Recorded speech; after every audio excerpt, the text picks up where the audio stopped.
Well, where do I begin? Here are some very happy memories of Weston Pier, so here we go. I went on a bus trip in June, or was it August? No, it was July, one of the many trips I might add. Actually, I can multiply as well. Indeed, I have a degree, but I'm just digressing here. Slow down, Timmy.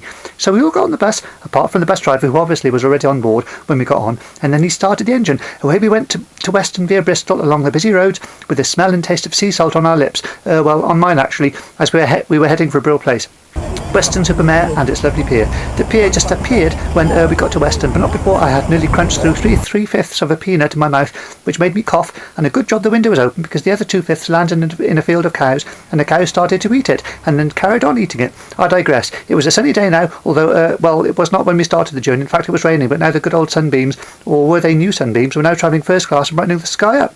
The sun always seems to shine at Weston, even when there is a force 8 blizzard and heavy snow. Anyway, the bus dropped us off, but I decided to walk off instead because being dropped off by a bus is painful because the pavement is made of concrete. I went straight to dip my feet in the lovely sea, and thankfully I did not need to telescope to see the sea as it was already in. My feet were lovely and warm and wet. I got a splash on my knees, then they went all cold, but not at the same time. It was nice. Straight off now to the pier and onto the wooden boards. I felt so excited I thought about jumping off the sand right up onto the boards, but thought I would not in case my hat fell off. When I got there it was so thrilling and colourful. Wow, there was the train. Must get a return. Single. No return. No single. I hopped onto the train. Oh well, no, I didn't actually hop, rather I stepped onto it. We zipped along and back down the other side of the middle bit of the pier, and it was all so fantastic.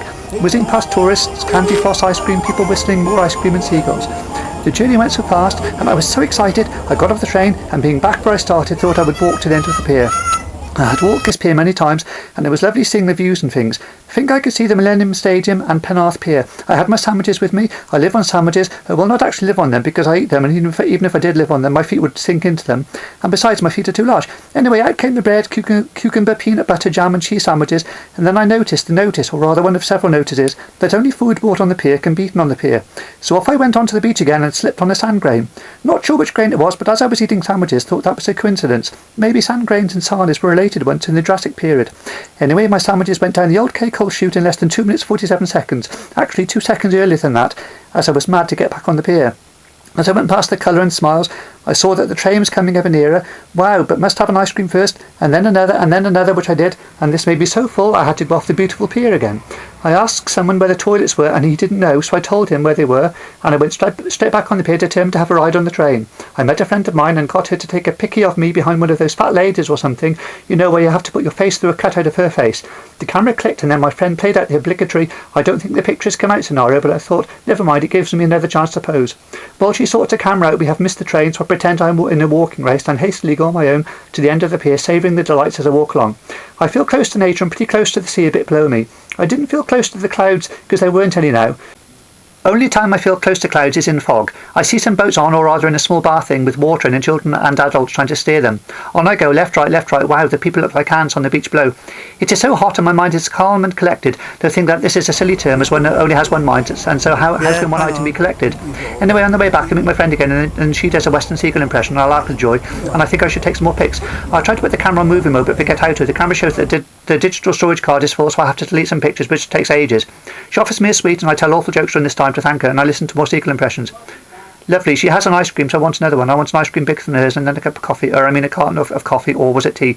Maybe it was Weston-super-Mare Pier hot chocolate. No, it was fizzy. It was a fizzy drink until I drank it. We ate chocolate off the pier. Well, not actually off it, but from within the silver crinkly wrapper it was in before entering my cake-eating compartment below my nose.